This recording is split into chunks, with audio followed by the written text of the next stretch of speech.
Ekin-Su, it's so good to talk to you again. It's we met over in Scotland. How are you feeling after the entire trader experience as a whole? Yes, so nice to be on here, Dan. Thank you for having me. Um, I am feeling mixed emotions. I mean, I'm like, how? First of all, I was so into the game at some point that I was dreaming about you all. I was, really into it. I was living and breathing the traitors. I was breathing the game. I was, I couldn't think of any other life at that moment. And I cannot get over the fact that I got poisoned. I can't. I just can't. It's not real. S- I would So, rather so, you. so let's Yeah. talk about that. So, like, because it is like we go and play this game, and I feel like you said you're thinking about it all the time, and I'd say it for the whole cast is everyone was all in, which made it so fun. But when you're saying you can't stop thinking about it now, because it's different than your other TV experiences, right? Like it Mm, was, you've been on Love Island, you've been on mm. Skating with the Stars, but how has this been different in terms of like mentally? Like, why do you think you can't like stop thinking about it? Because Dan, this show is like reality. It's almost teaching you like, well, people in real life betray you. People in real life, everyone brainwashes you. It's actually a social experiment as well. But the strange thing was I didn't know anyone who joined traitors in America. It's a completely different culture to me in England. So it felt like I was in America actually, but in Scotland. Using almost emotional intelligence, using manipulation, using lying, being calm. I noticed that sometimes I struggle to stay calm, and I'm very excited when I want to express myself. But maybe if I express myself too much, people will think that's embarrassing or weird or giddy, shall I say, quoted by Janelle.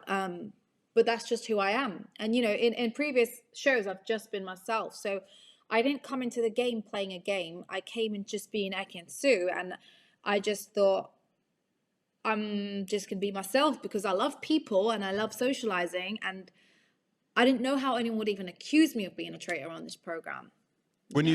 When you said you were being yourself, how were you Ekin-Su in the house as opposed to like changing who you are? What are some like how did you feel like you brought yourself to like your authentic self to people on the show and also viewers at home? I usually find acting tiring, Dan, and I find I'm an actress, and I find that in my job, acting and sort of like putting on a fake personality, I'm so tired and it's draining, and I feel like you can't act for 24. It's impossible. Even actors, the best actors in the world, have a break. So the best way I proved myself from Love Island was just being myself, and it got me far. So I thought to myself, well, it wouldn't make sense for me to do Traitors and be completely different because that's fake and that wouldn't be true to myself. Yes, I would have to play a game. Yes, there's a strategic plan. Yes, you have to lie and manipulate, but I still wanted to be myself. I didn't want to change and be a stuck up Mrs. Ekin-Su that sits on a sofa and doesn't socialize with people because she's from England or she's been on Love Island. And I don't have ego. I love everyone on the show, and I loved your accents, and I loved getting to know everyone. I love the game concept of murdering and Cluedo. All that stuff is just gives me exciting. That's why I'm always giddy around the castle, because I'm living my reality. Like, this is what I fantasized about being in a freaking Cluedo game. You know, I Mhm. loved it. I breathed in there. I loved every moment in there. So you talk about being in like you felt like you're in America, but you're in Scotland. And so you're on this cast with, a bunch of Americans and then John. What have you ever been in a scenario like that where you'd spent so much time around people from America? Or is this like your first real exposure to like, hey, living and breathing like American culture and interacting with Americans on a daily basis? So I've been America before, for work, and I've been to New York on my own before, but it wasn't exactly a pleasant experience on my own because it was dark and I had weirdos following me. But the last time I went to LA was when I did Opoly, and in LA Times Square there was a massive, on the billboards, videos of me and my name going Ekin-Su, and that was very overwhelming. And that was it. But I knew that I would connect well with the Americans because I was like so attached to your personalities. You're all very expressive, you're very opinionated, you kind of have this confidence, and I find that in England, I find that people are more reserved. I just find that I don't know why people seem to not open up in America in the UK much, and I'm quite the opposite to that. So when I came to America and when I went to LA last year, I loved just talking to random people. I loved talking to people on the street, you know, the person behind the shop, the person that gave me a coffee in Starbucks. People like to say, how are you? How's your day going? But in England, it doesn't happen. And I think because it rains all the time, people are depressed. Yeah. No, I understand, but I just felt like you assimilated, from one person's take, you assimilated so well. It's like, yeah, you had an accent, and yeah, we had to like kind of figure out, okay, what Ekin-Su is all about. But you know, after day one, you're like, oh, like you kind of forget that, you come from a completely different world. Before we get it, because I want to talk about the world that you come from, which is, very different and how you're raised. But um, as we kind of recap the trader stuff, what about playing the Traitors did you enjoy most? So like there's so many great things, but for you, like when you think about the experience, what did you enjoy best from the show? For me, I enjoyed the concept of the round table. I liked the gossip that was going around. It was like, one person says something and it gets sort of replicated and to a complete different story. I like the idea of waking up completely anxious and walking on your toes and you don't know what's going to happen. I like that it wasn't a much of an emotional game. It's hard because it's a test. I personally am a very emotional. I wear my heart on my sleeve. I like to have a connection with people, and I am a very people person. So in this game, it doesn't always work. Like I feel like, well, if you're a nice person, they don't really care about that. There's a lot of selfish personalities that come through the show that are just here for the money, or just here for screen time, or just here for the game, or. But I didn't have that. I was like, I just want to make friends and I just want to have fun. And this is the closest I'm going to get to a serial killer murder mystery. And I always wanted to be a traitor. So it was like, I was kind of hoping Alan tapped me on the shoulder, but he didn't. So it's fine. It's fine. Again, Dan, you could have recruited me, but So you talk about all these reasons for going on the show. Some people said TV time, money. First off, what was your casting process? Was it an email, phone call? And then what was your decision like to to do the show? Um, so my casting process was I had a call from it was the producer from Dancing on Ice, so it was the same producer. Okay. He obviously loved me from that and said, "There's a show I think would work with you well and your quirky personality." I was like, "What is this show?" I said, "Please, like, don't give me some shoot of. I don't want like silly shows." He was like, "No, no, no, no. This show won an Grammy award," and I was like, "Really? What is it?" And he said it's called The Traitors, and I went, "Oh!" And I remember when he said The Traitors, the hair on my arms, I had goosebumps, and I was like, "Oh!" I was like immediately googling, what is The Traitors on YouTube, and I sat down and I was just obsessed with it, and I was like, "Okay, so where is it in England?" And he went, "Ekin, it's not the UK version." I was like, right. He was like, it's the US version. So I was like, what? So am I the only English person? And he was, well, I can't tell you that, but you are selected to be one of the first sort of English candidates to do the US one.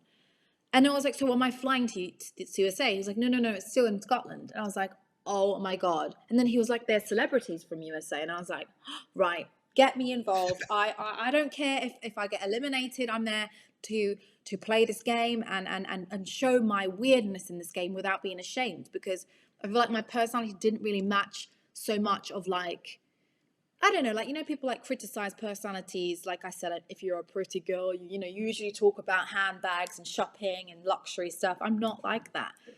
And I'm weird, and the No, show is weird. well, I think And you're that's all weird, and I love that.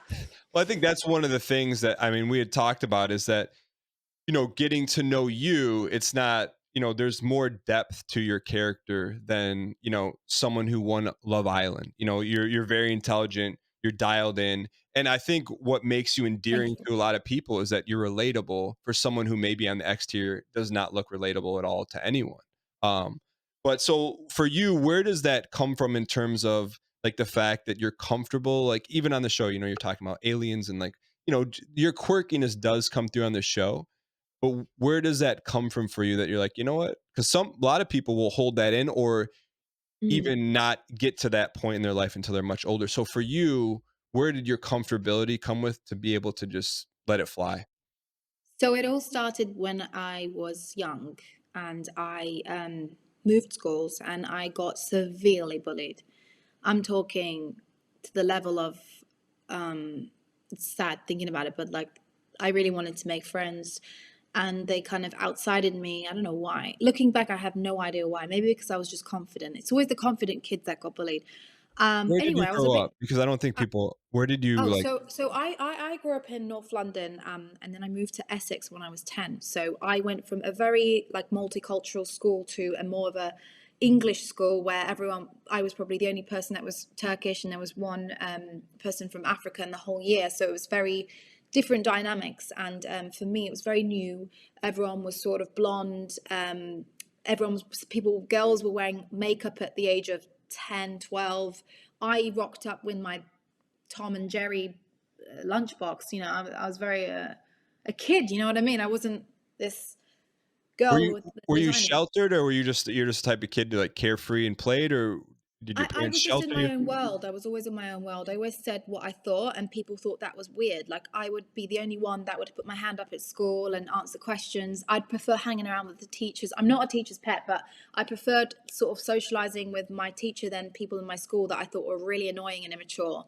I gravitated towards like intelligent people.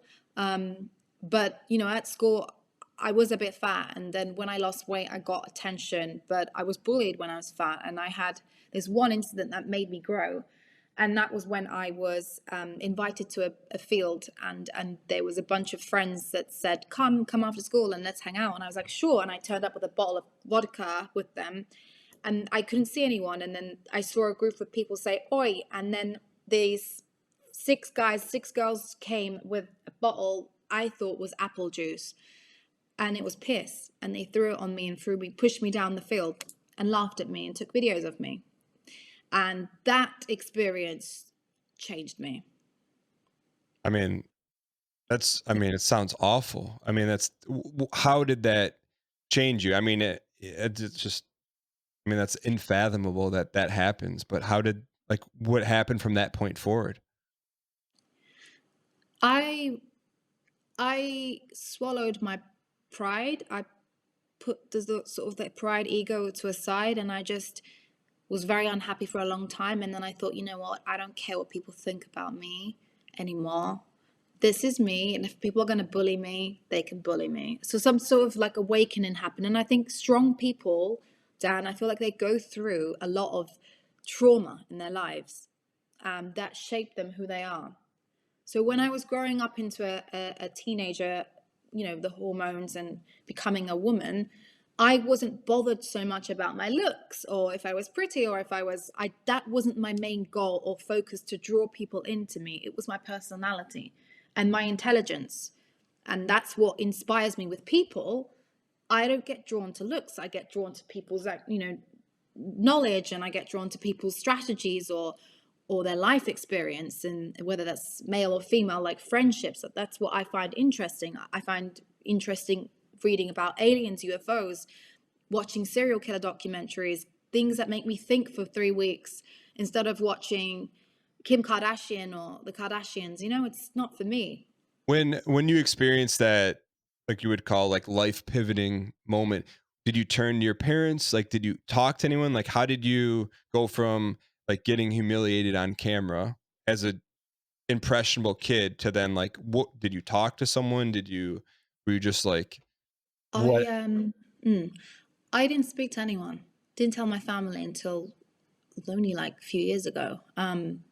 Which they're very upset with me about because I was ashamed. I wanted to be the good girl. I wanted to be the girl. I didn't want to add stress to my family at the time because I had a brother at the time that was just born. We have 10 years between us. And I just didn't want to come across weak. I've always wanted to be a strong woman, a strong girl. So I think that's where the confidence comes from.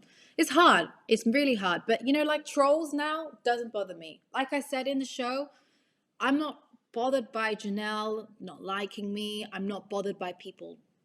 I like everyone. And if people don't like me, it's a problem with themselves that they need to work on. Is there what did your parents do for their jobs? I'm just trying to like extrapolate because you went through this. I mean, tough. I mean, that's an awful thing to go through, but then here you are, like you made it through, and there's got to be a pathway, like because you're very resilient, but still, like you just figured it out. Was there something that your parents talked to you about? Is there anything else that you went through that helped develop that confidence to get through Yeah. that awful scenario? My mum's a psychologist and hypnotherapist. My dad's a graphic designer. I think my mum and dad being quite like, they finished uni, had a master's degree. They're quite intelligent people. Talking to me about psychology, my mum, and how like it's never my fault, and people will never always like you. You have to be your own best friend in life. You need to remember that everything's temporary, and in life there'll be people that will be jealous of you, but that's not your fault. And once you learn that and stop caring about what people think about you, you thrive in life.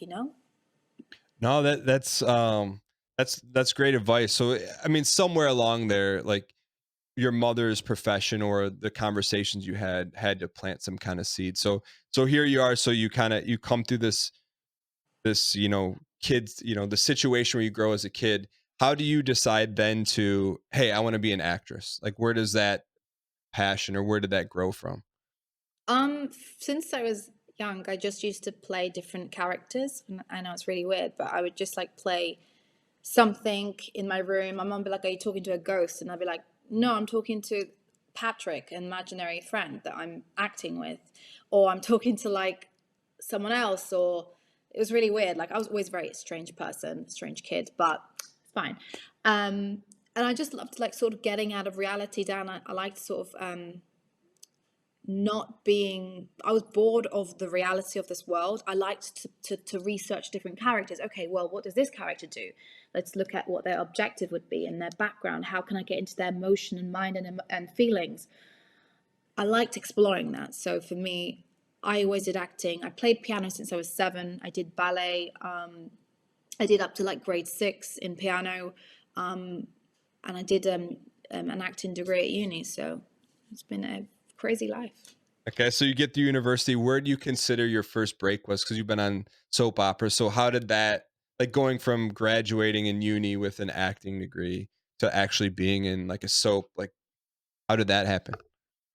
That was a transition between moving from England, working in finance. I worked in finance for 3 years. What did you Uh, do in I finance? did tax return. I know. Wow. Yeah. I did tax return in Liverpool Street in London with a load of old people. I was only 21. I was really young, and boring people would go for drinks every Friday, and all they would talk about was reports and tax returns. And I was like, get me out of here. But yeah, that was fun. I saved some money, and then I went traveling, and then I decided to go to Turkey, where I'm from, where my family's from actually. Had you ever And been prior to that? Had you ever been? yeah, I used to go every year, but I never stayed for long. I mean, Istanbul, I never really went to. I went to Istanbul one day. I decided to watch a play. Funny enough, one of the directors like just saw me in the audience and said, let's have a chat in the backstage. Really weird. How I don't know how they knew I was an actress.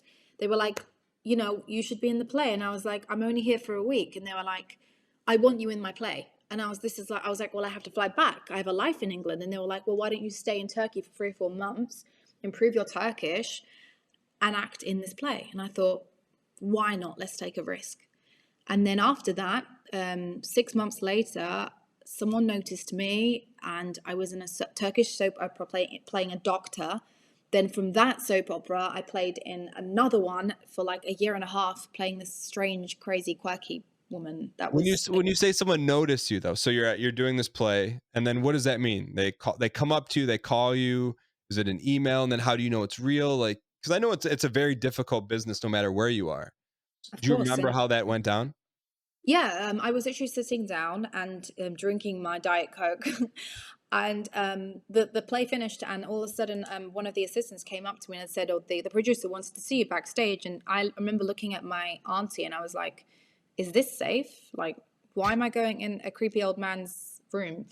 So she came with me, but it was still weird. Like, so we sat down, and he's a really well known producer, so obviously I was like, "Yeah, I'm gonna go." But I thought maybe he's maybe hitting on me, or you know what I mean. You're Yeah, young, there's some you yeah, think you don't like know. I you don't understand. know. But no, he wasn't hitting on me. He was literally like, I like the way you look, and I think you'll be a good suited person for my play for a character. And I thought, well, how do you know I'm an actress? That was weird because I could have been a doctor, I could have been a lawyer, and you want me in your play, right? Mhm. I don't know. Listen, Dan, the thing is, I really believe in fate and I believe in manifesting and I believe in the right moment, the right time with the right people. Like, who would have thought they'd put me with you guys? Here I am now, right? It's so weird, but so nice. Yeah, it is very bizarre to have, like, all these different paths cross, but I'm glad they did. So okay, so you're on the soap. Roughly how long were you on, like, television in Turkey for? Um, Nearly 2 years, and then the pandemic hit. Okay. So Mm. pandemic hits, they shut down filming. Yes, they shut down filming. I shut myself in a flat in Turkey and I couldn't see my family or friends, couldn't fly back. And then I was a bit depressed. I felt lonely. I was reading loads of books and I was going crazy because all my friends were on this app where you get drunk and you FaceTime people. I'm not sure if you have that in America called Clubhouse. Anyway, yeah, it was crazy. And I was thinking, well, should I hit the bottle of wine or should I kind of progress myself and do acting? Is that weird in my room? Why not? So I kept filming myself, and I just became this sort of strong woman that was reading loads of books and had confidence while COVID was happening. And then when COVID stopped, I really gained a lot of confidence. And then I obviously went into Love Island. And so what was that process like, and how did you go from, like, soaps to Love Island? And then the other thing then after that, we'll talk about Love Island and how different it is than here in the States, but so how did you end up getting on that show? Love Island was actually, I blame my manager. He, Neil, he was like, look, I think you should apply for reality TV. Your personality is really strange. And I was like, Neil, I'm not blonde, small, big boobs, fake. I wouldn't suit Love Island. I'm not the stereotypical girl, you know. And I said, if I do Love Island, no one's going to take me seriously again as an actress because I'm always in bikinis, you know, it's exotic, there's challenges, people are kissing, whatever. And I didn't know if I'd find anyone on there as well. But at the time, I had an offer for a film in Turkey that I was going to do during the same moment. So I had a choice to be in a movie in a movie in Turkey or be in Love Island. It was literally over a coin flip. Like I was like, you know, I'm going to do heads and tails, and if it You lands on just left heads, it to fate? yeah, I was like, okay, I'm just gonna flip a coin and I'm just gonna see wherever life takes me. I believe in the universe, and here I am. So I flipped a coin, and then it was heads, and heads was obviously Love Island, and I was like, well, should I do it again? So I thought, well, let me do it one more time. It was at heads again. I thought, right, this is it. I'm going into Love Island. Then Dan, I had a really weird dream. My manager is a witness. I had a dream manifested that I won Love Island. But Okay. I didn't know who the man was next to me. It was just saying the winner of Love Island is and fireworks, Ekin-Su. So I was like, right, Neil, this is it. We're going in. And he was like, you're lucky if you last 2 weeks in there, Ekin. And I generally didn't know I was going to be liked in there, let alone win the show or find even somebody on the show, you know? So this was the eye opener for me, right? So I have an idea of what Love Island is in the US, but it looks Mm, like Love Island in the UK is a completely different monster. Where, for context, we met each other in Scotland. mm. We leave, and then I looked up your stuff on Instagram, and you're like walking into malls, and it's like pandemonium. Like it's like here, like reality TV. There's like like maybe a few people recognize you or whatever, but it's not like that fandom. So did you Mm. know that going in? And then can you explain what that was like coming out of Love Island? Like, did you know it was gonna Um, be like that? no. So the funny thing is, I didn't know I was loved so much. I actually was so involved in Love Island, forget the cameras were there, that I was in my own world that I didn't know what I didn't know there was fans. I didn't know there was another world outside Love Island because you get so hooked. I'm sure you know with Big Brother, you get Yeah. so hooked into the house and into the people you're with. They're like your family, and you kind of just that's your reality after a while. So I I thought I was going to leave. I actually thought the public hated me, but I didn't realize the amount of love I had. I had the gay community support. I had grandmas, granddads, kids that were just. I had people tattoo Ekin-Su on them, man. If When you Google it, it's on. There is people. If you Google Ekin-Su tattoo, it comes up. when did that hit Legit. you? Like, when did that start to snowball, or when was it like, when did you realize that?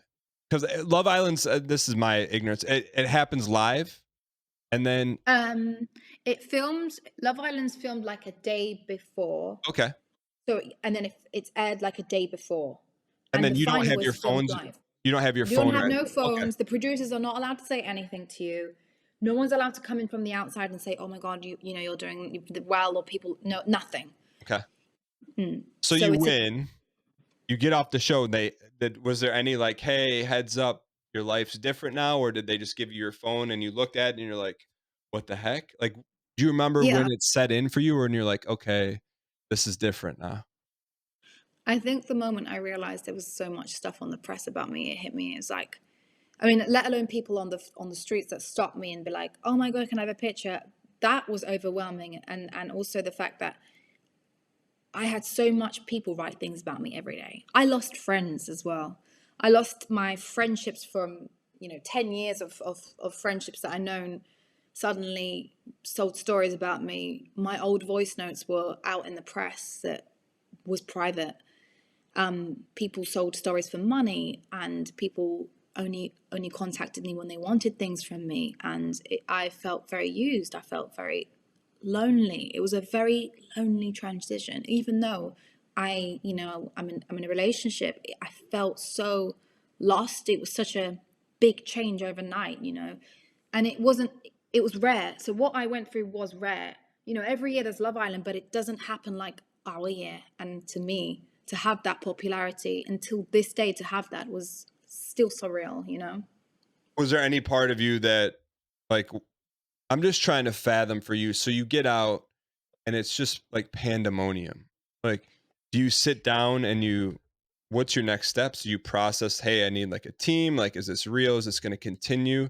Like, what were your first steps when you got off that show and it hit you? And you're like, okay, I Mm. need to find a way to manage this Oh, it personally was when and I. professionally. Mhm. Sorry.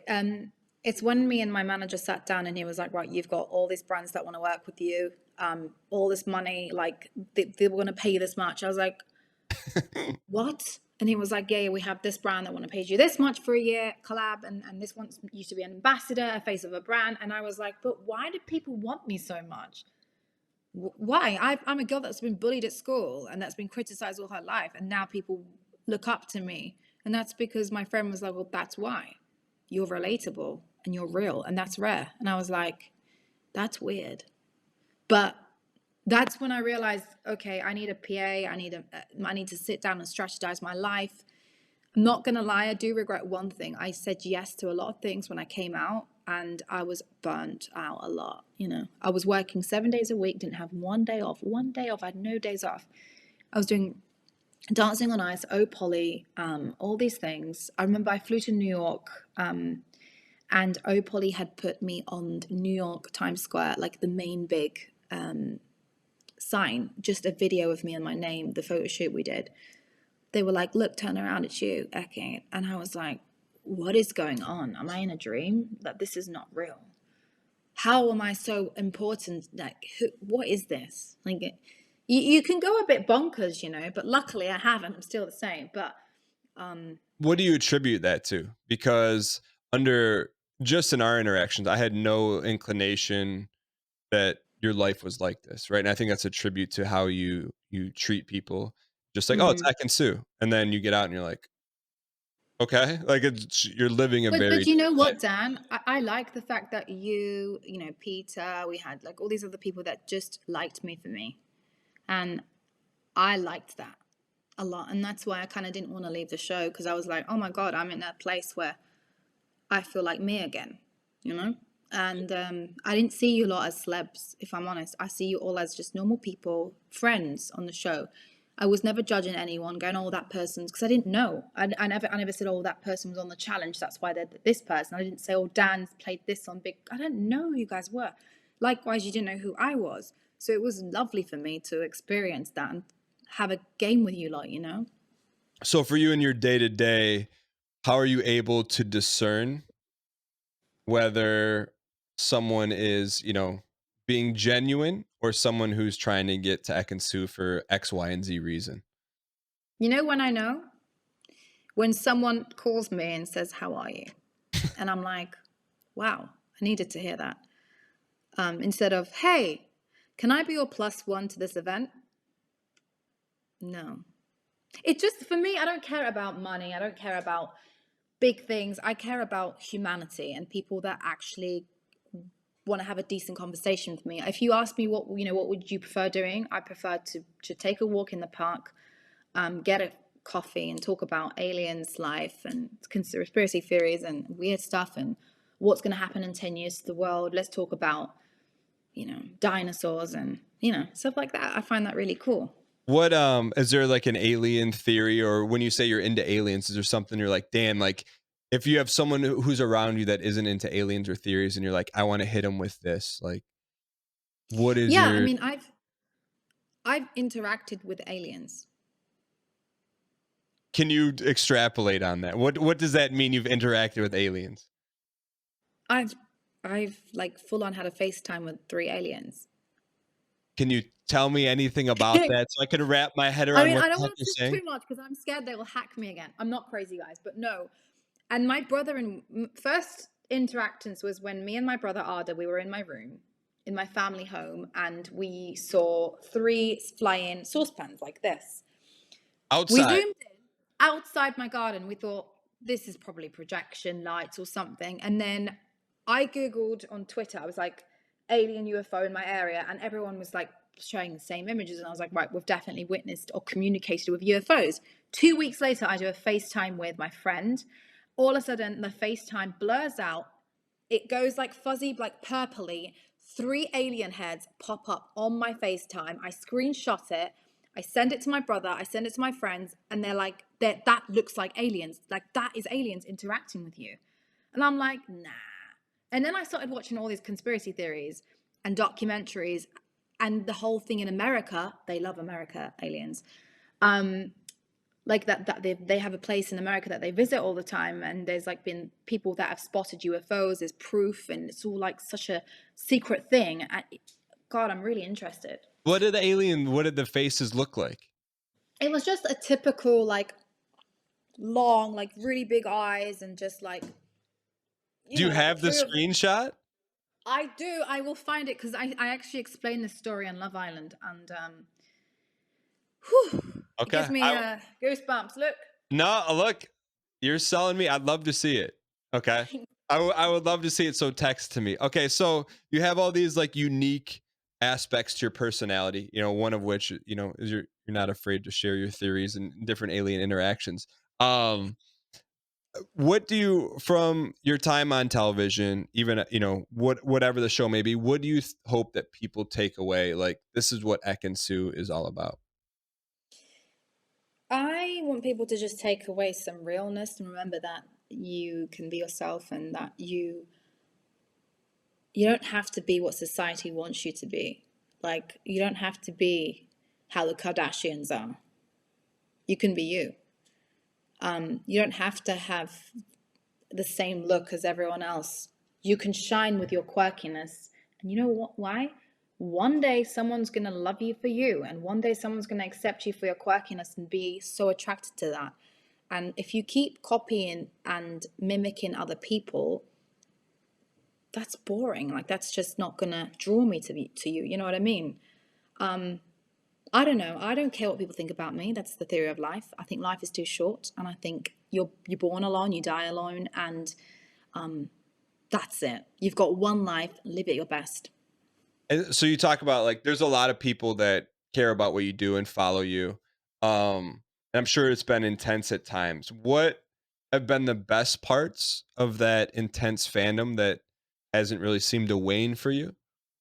Is there anything you're like, this is really rewarding, or this is what I enjoy about this challenging part of what you have to deal with? Yeah, I enjoy sort of being a role model to young girls. I enjoy reaching out to young girls, helping them out with their insecurities. I love interacting with children. I love making people happy, fans happy. If that, I get people that message me long messages. I've had suicidal messages, or I've had people that just need a friend to talk to. And I've been that girl that's been lonely all my life pretty much, and I need someone too, so I know what that feels like. And people that I like shocking people. I love giving. I'm such a giving person. Sometimes I've got my own makeup brand from Be Perfect, and I love sending some of my products out to girls that can't necessarily afford it. Yeah. What is that like when you say you have your own makeup line? So how like, I'm sure young that probably surprised young Ekin-Su that this is developed, but how does a project like that get started, and what kind of influence do you have over the products? It all started in Love Island. I was using Be Perfect's products, and I was using their glow, and then they saw me. One of the brands, Brendan, who's a CEO, contacted me and said, "You literally used our products on the show. I think you'd be a great ambassador." And I was like, "Yeah." They were like, "We're looking for someone authentic, someone who's relatable, someone who's loved, someone who's natural, someone who people just relate to." And I was like, "Well, that's me." Hello. So we just worked together, and I ended up creating a palette with names like fearless, authentic, empowering, Turkish delight, things that we use for making a woman feel confident. For someone who has no idea about makeup, what would that typically be called? Just random shades of color as opposed to Yes, some, okay. random Okay. shades of palette colors, or random shades of like brand, makeup brand, or, yeah. Got it. Okay, so you have this. When this stuff starts to happen, is there any moments when you're like, pinch me? Is this real life? Do you worry about this going away? What are your thoughts? Because it just seems like things happen really fast for you. Yeah. Um, what do you think about what you want to be doing long term and how you manage? Like, I definitely feel like every day is a pinch me moment. Sometimes I miss my old life. Sometimes I miss kind of just walking on the street and just people don't know who I am. People don't ask me about what's happened in the press or being papped or, like that. I sometimes, I sometimes miss having hardly any money in my account, as weird as that sounds, because you appreciate things more. What do you Um, mean? like before Love Island, obviously, like I don't come from like a really, really wealthy family. I come from quite a normal working class family, but money was never like given to me. Oh, here you go, buy this. Like I worked all my life. And then back then I would like appreciate, for instance, a good meal, or like if I would buy a handbag, I would work months to buy that handbag. But now I can afford these things. But I've realized materialistic things don't make me happy. I've realized that actually connecting with human beings, talking about meaningful stuff makes me really happy. Being in the same room with people I love makes me happy. Yeah. Oh, that I mean, it's super insightful. At this These are really stage. good questions, by the way. I'm liking this podcast. No, well, the point is like, yeah, you had this experience on the Traitors, but there's also so much more, and your dynamic personality, and I just feel like getting to know who you are beyond maybe how people normally would see you on shows is fascinating, and it's been nothing short of fascinating. So you talked about the good parts about dealing with like the fandom. What are some of the rougher parts for you, and how do you Oh, manage that? it's a lonely life, man. It's although I am in a relationship and all this, still a lonely life. It's constantly. I had a moment in my life I was Googling myself almost every day, like Ekin-Su. And I would read comments and people have opinions on you. And that I never bothered me until I was on Dancing on Ice, and I got, a lot of criticized with my outfit or something, because I was a young, sexy girl, I guess, in the moment. But it's sad that society doesn't support empowering women. they just based it on looks. But that was a hard time. And also times when, when you want privacy, when you just want to, like, I don't know, like if I want to talk to some friends, people will listen into you, and some, you never know if someone's there to use you or sell your information to the press, or and your friends just don't vibe with you anymore. Like I have such less friends I could count in one hand. Like if I want to do something, I have to make sure that friend of mine is not there for the light with me, or they're just there for me. When you say you lost friends, like how did that happen and what do you attribute that to? Because I would imagine for the most part, like I don't know, that you probably haven't changed very much. Your schedule may have changed, but why do you think that is? Have you examined that or thought about that? Just being nice. I think I've learned that. I always see people being really horrible in life that get far in life. When I say far in life, I don't mean that in a nice way. I mean that I always see mean women who are almost narcissistic women who are boss people around and get what they want, seem to have a lot of friends, and they kind of let people run around them. And with me, I've realized I'm such a giver and almost like an empath that I get hurt a lot. I trust people. Again, the game, the traitors. I have this thing where although you say you're not going to trust people, you do. You become friends with these people. You freaking trust them. You eat breakfast with these people. You freaking walk on the same floor. I don't know. Like, Were there people in the traders in that game in that show? Was there anyone that you felt like you trusted as close to 100% as possible? Or did you have that level of trust with anyone? yeah. Obviously yourself. I had that with John. I had that with Peter. I had that with even at some point Pravati, because I remember we all went in the car together, right? Mhm. The first day. So I immediately felt like I could trust you before the game started. But then as soon as the game started, people changed it a little bit, and it was a bit like, oh, well, this person's not as nice to me anymore. Or, for instance, yourself, like I always trusted you. So even if the fact that you came out as a traitor shocked me a bit, but I'm like, you know what? Dan never tried to kill me. So I'm like, thanks, Dan. Was that was when you left and you left the show and now that you're watching it, are you able to separate the game from life, or for you is it like together and you're like watching this, and how are your emotions going through as you're watching the episodes, and in particular the one in which you leave the show? So when I watched the end episode, I cried. You did. I don't know why, I just cried. It's emotional. I remember my feelings in that coffin. I remember in real life, like in the actual filming behind scenes, you lot don't know, but as soon as the scene was over, when I came out the coffin, I burst into tears crying. You lot had left at this point, but I was not okay. For 3 hours I was crying. I didn't know why I was crying. I was just like, well, it's almost like an experiment in a coffin. That's scary stuff. You think in your head you will be strong to do it, but it wasn't easy. So I did have a little emotional cry. Because it's like watching your death, man. It's like, it looks real. It's so well filmed. You lot It, look so, like, your facial expressions, you're like, and then you have Sandra going, oh, $20,000 is lost. Oh, shut up. You it know, was weird. I mean, the whole thing was bizarre, because it's like, yeah, we know on our television show, but also like it felt semi-real and you're laying in the coffin. So you're crying for 3 hours. Were you able to figure out why? Were you like disappointed that it was over? It was just a bizarre situation. I think it was just a mix of overwhelming and missing you lot. I probably won't see you guys again. It was like I couldn't say bye to you lot as well. It was like, you know, although I was mocking you lot saying, oh, it's going to be me, I didn't actually know it was going to be when you lot were throwing all the roses into MJ. I was Mhm. like, oh, maybe, because I'm sure the traitors didn't want to lose $20,000, right? So I was thinking, well, must have had this thing between you lot. So when he closed the coffin on me, I was like, but I didn't even get to like have my late dinner with you lot. Do you know what I mean? Like it was crazy. Yeah, I felt like being around you, I felt like we felt similar that this is never going to happen again. Like we're never all going to be in this castle in Scotland. And my take from you is I felt like you, not that other people didn't, I felt like you really appreciated everything, like everything Yeah. that was going on. Is when you look back at that whole experience, from like the inside out, like are there any little moments to you that stood out like this was special, or this is like when I closed my eyes, this was like a mental snapshot of something that I'll remember positively about the experience?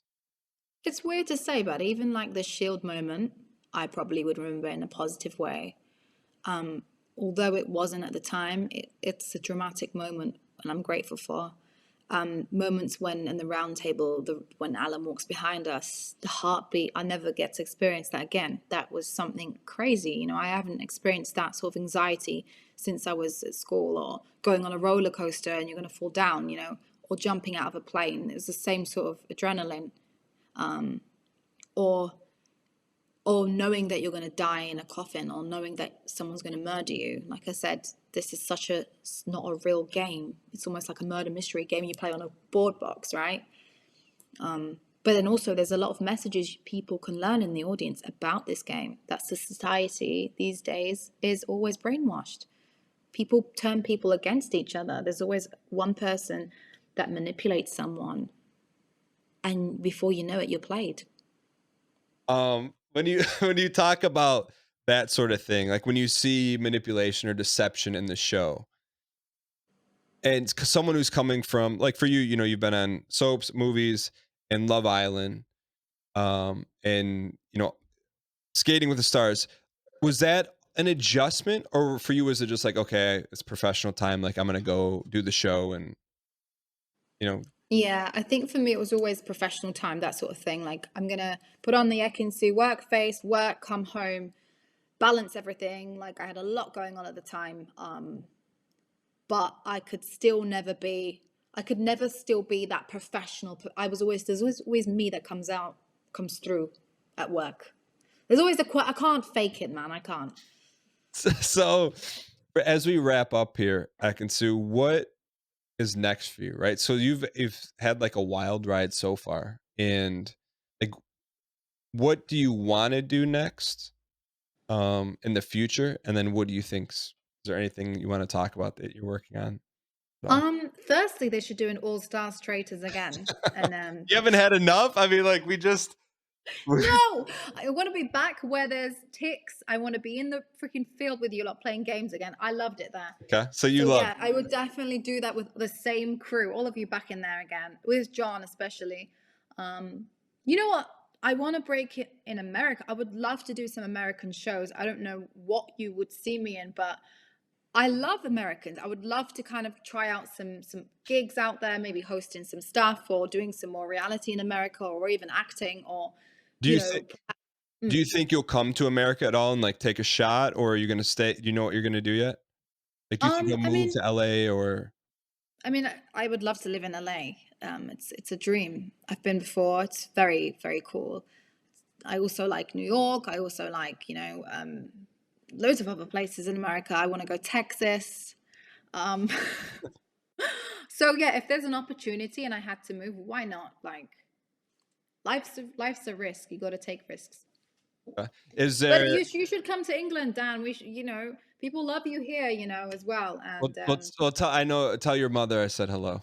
oh yeah, she says hi.